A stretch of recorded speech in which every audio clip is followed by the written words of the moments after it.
Good evening. You're watching Kenya's third most preferred TV station. This is Switch TV News at 7 p.m. My name is Lincoln Ombogo. Our sign language interpreter is Teresia Washira, and these are the top stories.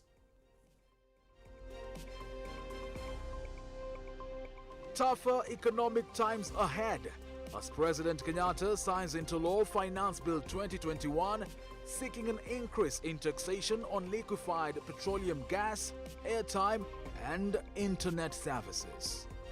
Public participation debate takes center stage during the third day of the BBI appeal hearing. Shock as the Muranga man forces his wife, a mother of three, into female genital mutilation.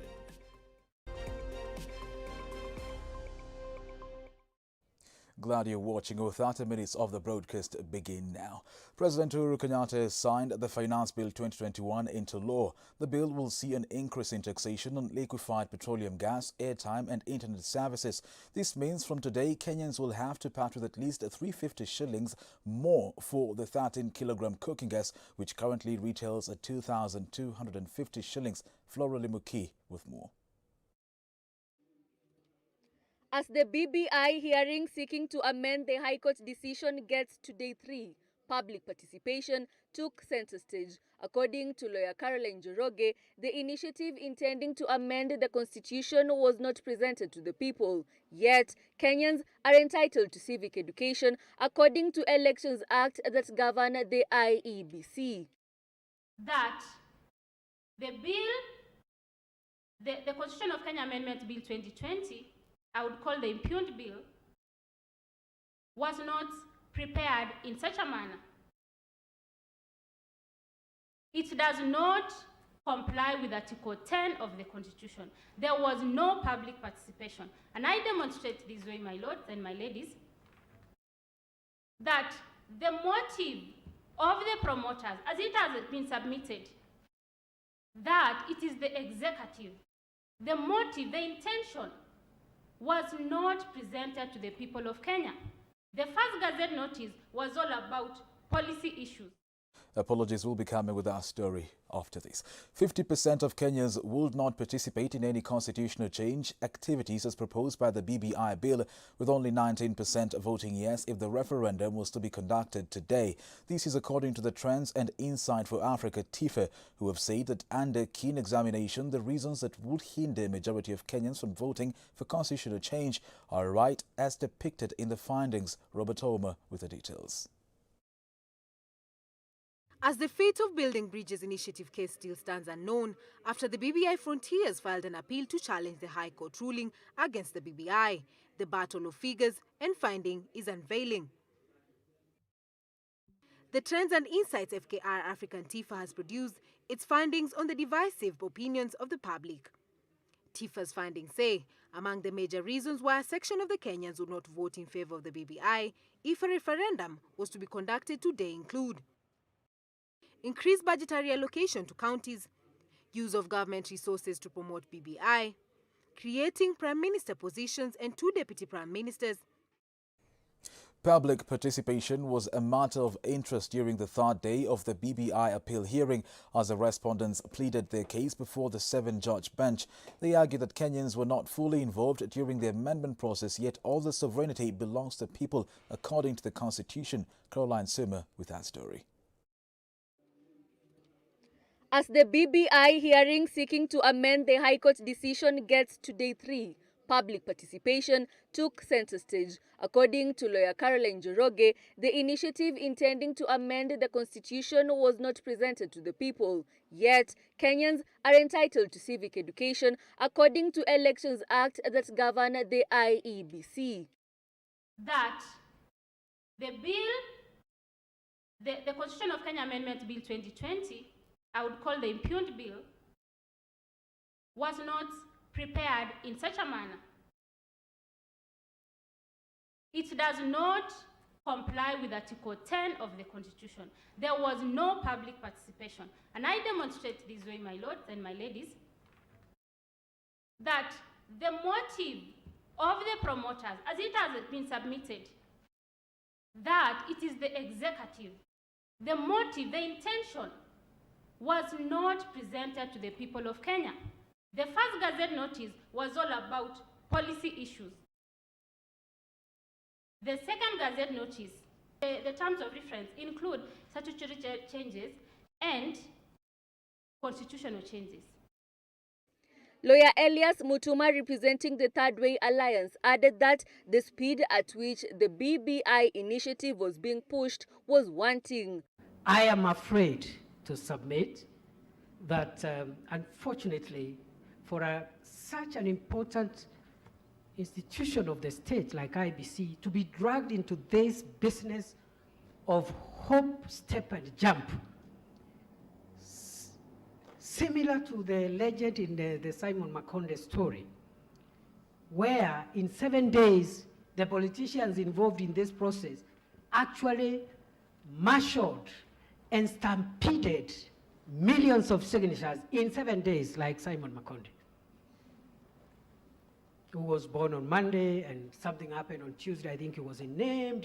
He got married on Wednesday. On Thursday, I think he fell ill and water. I'm not sure it was the same week, but carry on. Earlier in the day, President of the Law Society of Kenya, Nelson Havi, argued that the initiative seeks to destroy the structure of the Kenyan system, interfere with the independence of the judiciary, and that the president is not a mere mortal to engage himself in matters BBI. This is what the BBI bill has done: to destroy, to dismember, to eviscerate the basic structure of the Kenyan system. The president, like King Edward VIII, must remain the president.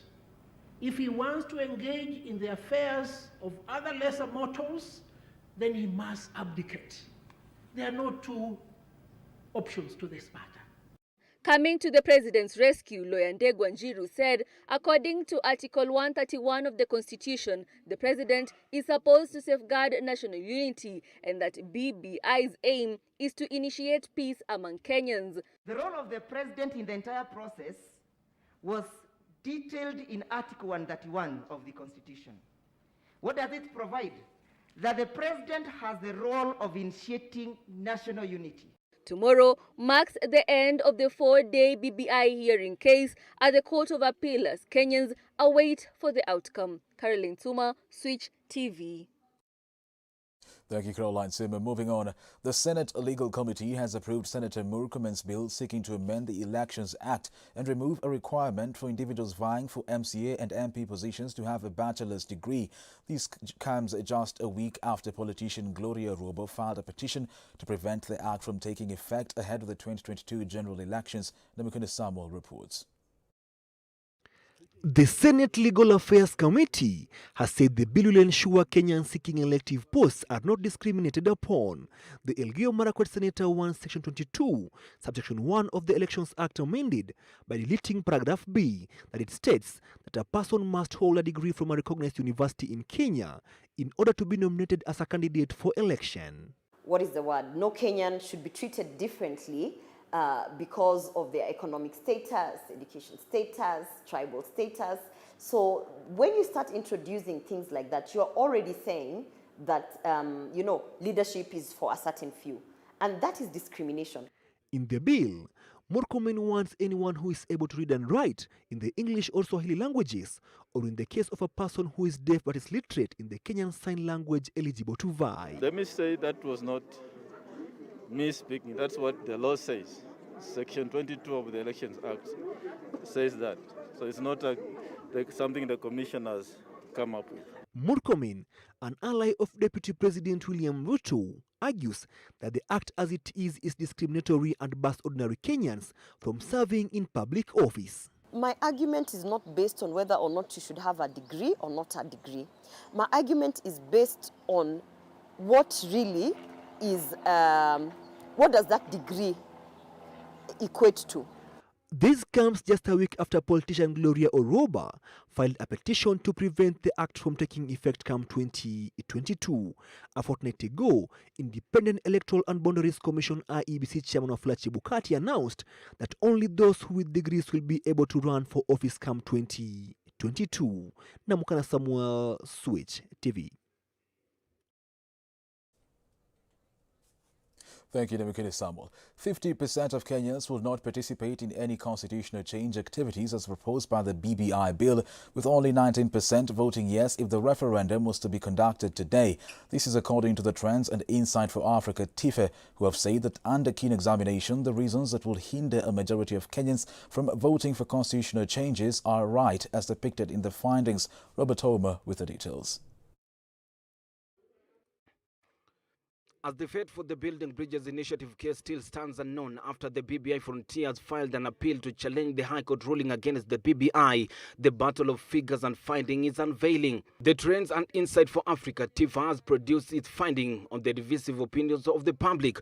TIFA's finding says that among the major reasons why a section of Kenyans will not vote in favor of BBI if the referendum was to be conducted today include increased budgetary allocation to counties, use of government resources to promote BBI, creating prime minister position and 2 deputy prime ministers, creating 70 new parliamentary constituencies, while some are satisfied with the current constitution. On the contrary, only 19% would vote yes for the following reasons: increased budgetary allocation to counties, creation of new development fund, a strengthened CDF, enhanced national cohesion, and creating 70 new parliamentary constituencies. Northeastern region taking the lead in opposing the BBI by 76%, followed by Central by 57%, Eastern by 52%, Rift Valley 51%, Western 50%, Nairobi 46%, Coast 42%, and Nyanza 37%. The probability of not conducting a referendum before 2022 general elections are following reasons: judicial rulings and processes, lack of time before 2022 general elections, insufficient funds, disagreement among leaders, COVID-19, and violence tensions. TIFA adding that revealing its findings at a time when the hearing to determine the future of BBI is still on course at the appellate court will not whatsoever influence the ruling. Robert Thomas, Switch TV News. Thank you, Robert Homer. President Uhuru Kenyatta has signed the Finance Bill 2021 into law. The bill will see an increase in taxation on liquefied petroleum gas, airtime and internet services. This means from today, Kenyans will have to part with at least 350 shillings more for the 13-kilogram cooking gas, which currently retails at 2,250 shillings. Flora Limuki with his story. The supply of liquefied petroleum gas will be subjected to VAT at a standard rate of 16%. At the same time, several Kenyans have expressed their concerns and disappointment concerning this decision, as for the last 6 years, the gas prices have been constantly increasing. Bololo, kwa hakika mswada huu wa kuongeza ushuru na kodi nchini itakuwa imefanya maisha yetu yakakuwa magumu sana, maana sasa tunajua sisi walala hoi tuna changamoto chungu nzima. Meanwhile, Kenyans will now pay more for airtime and internet services, as for every 100 shillings airtime bought, the taxman will take 15 shillings, which is 5 shillings up from the current 10 shillings. This comes as a result of increased excise duty on airtime and data from 15% to 20%. Because watu wengi hatutaongea kwa simu, most of us tunafanya sales. Na hiyo sales inabidi uongee na watu kila wakati ni kupiga simu. Sasa itabidi distance ya karibu badala ya kupiga simu uende mguu, na hiyo ita affect hata company, haitapata target yao, hiyo target for production. This historic rise in the cost of cooking gas is a blow to Kenyans as they struggle to get through the day at a time when the country is facing a global pandemic. Flora Limuki, Switch TV. Thank you, Flora Limuki. Elsewhere, Deputy President William RUTO says Kenya cannot win the fight against corruption unless a country separates corruption and politics. The Deputy President has further urged that government agencies are increasingly using the anti-corruption cause to stifle independent voices. RUTO's allies have cited the Directorate of Criminal Investigations as a key actor in the intimidation of leaders associated with the Deputy President. The leaders were Kiambu Women Representative Gathoni Wamushomba, Kikuyu MP Kimani Ichung'wah, Kandaras Alice Wahome, Kabetes Githua Wamashukuru, Nakuru Senator Susan Kihika, Malindi MP Aisha Jumwa, among others.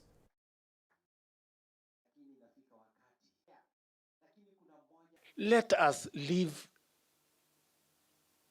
the criminal justice system out of the politics of Kenya. Those who have ideas, let them bring their ideas to the people. Hii maneno ya kwenda kukaa kwa boardroom kusema sasa tunaanza kupiga fulani na wewe uko pale juu na huzuii hizo vita, ndio imetuleta hapa.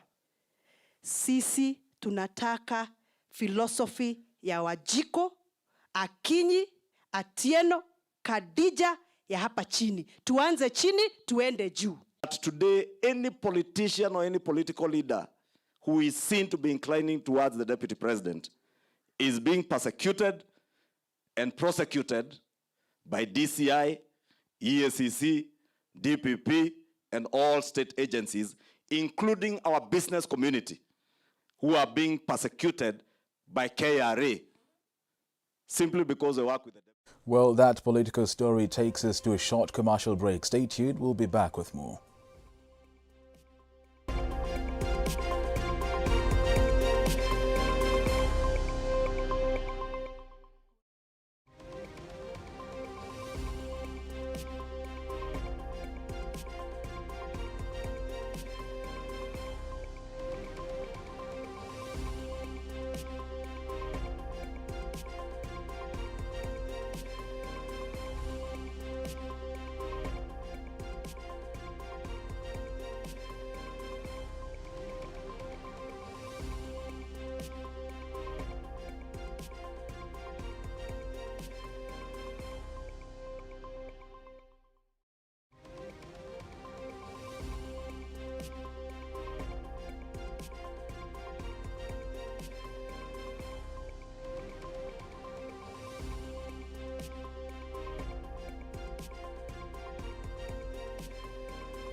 Welcome back and thank you for keeping it Switch TV. Baringo Senator Gideon Moi today met with members of Kiambu County Assembly, where it is believed that he promised them goodies if they back his presidential ambition. In a move that will leave some of the NASA coalition leaders in limbo, the senator seems set to dump the One Kenya Alliance a day after he met the One Kenya Alliance leaders. The senator, who was earlier this week ranked among the poorest performers in the Senate, contributing to almost no debate in the last 2 years, has urged Kiambu leaders to continue supporting President Uhuru Kenyatta in his last term. The MCAs were led by Kiambu County Speaker Stephen Disho, although there were allegations that a good number of invited leaders failed to turn up for the meeting. We're very happy today to be here in Kiambu, where we've had excellent deliberations with the leadership of the Kiambu County Assembly and including the members, and also with the members of our party, KANU. And we've all resolved that we work together apart from the developments in Kiambu and the challenges which are also here. We've agreed to put our heads together and our efforts together. In the forthcoming campaigns which are ongoing, we will support our candidate, the Jubilee candidate here, and we've all resolved that we'll do our utmost to ensure that we have a successful outcome to it, and we are very confident that the people will deliver a favorable. Away from politics, a mother of three from Gathige Kandara constituency is recuperating at the Murang'a Level 4 hospital after she was forced to get mutilated by her husband. The woman claims that the husband joined an outlawed ritual group whereby they force their wives to undergo forceful FGM to suit their beliefs. The mother says she was forced to run away from her home with her three young daughters to evade the outlawed act. The husband and two other suspects who have allegedly been conducting the act have been arrested and arraigned in court.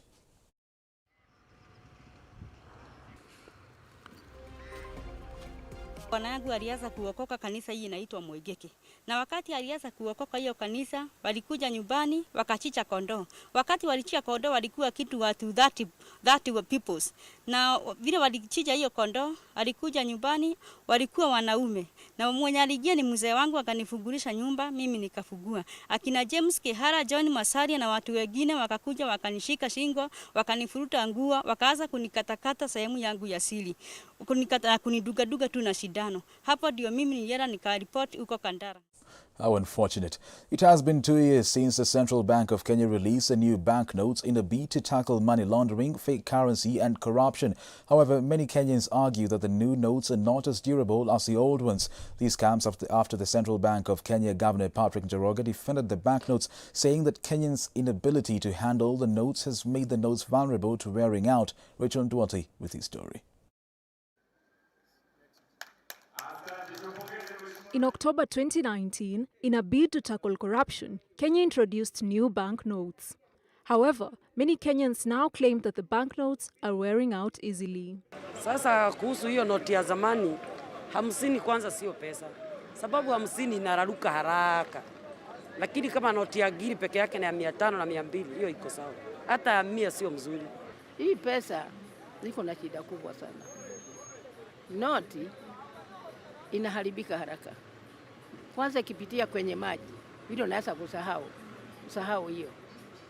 Ukichika na raruka. Serikali ingeharakiza kubadilisha. Kwa ajili mwenye kubadilisha, akuuliza wasee wa zamani wale walikuwa na diru na baba yake. Alifanya kivyake. The Central Bank Governor Patrick Njoroge defended the quality of the banknotes, saying that many Kenyans lack the knowledge of preservation of the notes amidst concerns raised especially on the low denominational values of the 50 shilling and the 100 shilling notes. Njoroge stated that it was no question that the new banknotes are technically superior to Kenya's old notes. While the low denominational notes have shown susceptibility, Njoroge says the new notes are comparatively better than their predecessors during an appearance before the National Assembly Finance and the National Planning Committee. Njoroge also added that if the notes were in poor state, they would be removed from circulation and destroyed, exchanging the notes from new ones. However, it would take time before notes return to the CBK from circulation. The low denominational notes are mainly common in low-income sectors such as the matatu sector and city markets. The replacement of the notes, of course, will depend on how durable those notes are, or the coins are. But in terms of the quantity, how much money, how much notes should be there? Now, that is a function of the central bank. You see, the central bank has the responsibility, or it is the function of the central bank to control money supply. How much money is in circulation, especially that the money that is available to the day-to-day customers. Kenyans continue to express concerns on the banknotes, arguing that they still prefer the previous notes to the new ones. This right here is a measure of value. However, many Kenyans are still uncertain on its quality. Rachel Ndwati, Switch TV.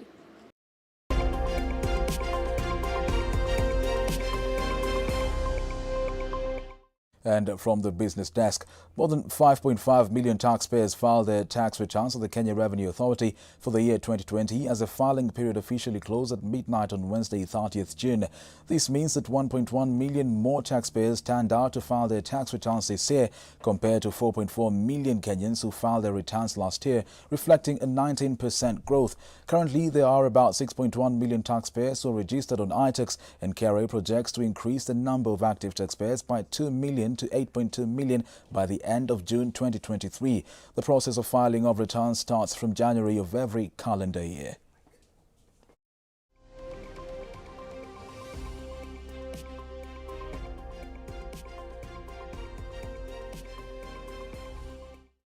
Meanwhile, the International Association of Science Parks IASP and Areas of Innovation has elected engineer John Tanui, CEO of the KONZA Technopolis, as its new IASP Africa Division President. The IASP organization is an independent, non-profit, non-governmental membership-based organization with worldwide networking, bringing together over 350 science parks whose key objective is to coordinate an active network of professionals that manage areas of innovation. Engineer Tanui will now lead the Africa Division and also represent Africa in the international board, whose IASP members include Botswana Innovation Hub in Botswana, KONZA Technopolis in Kenya, and Innovation Hub in South Africa, among other hubs.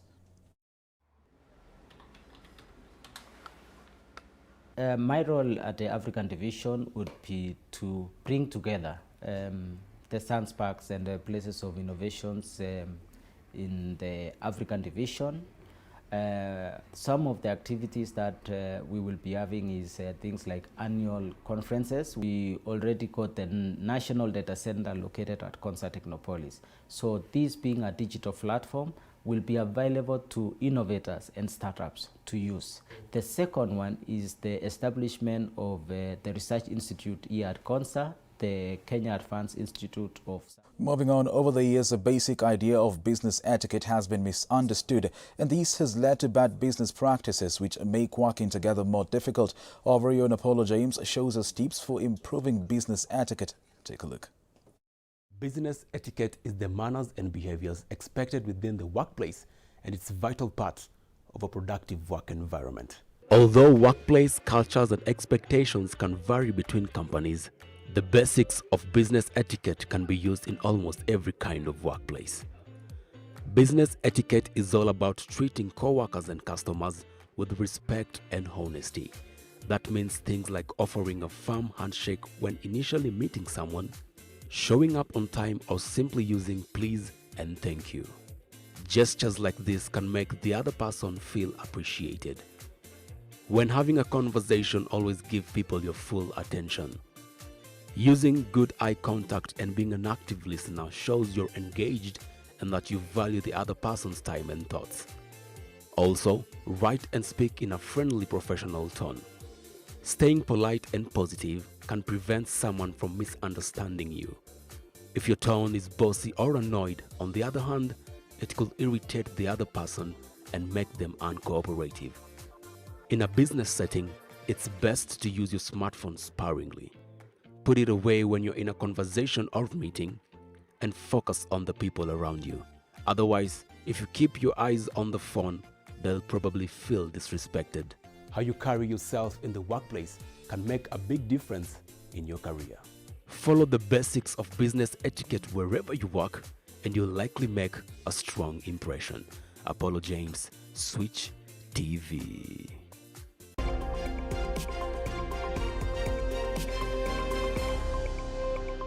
And from the sports desk, FKF League leaders Tusker thrashed Ulinzi Stars 4-1 at the Nakuru ASK grounds to book a slot in the CAF Champions League.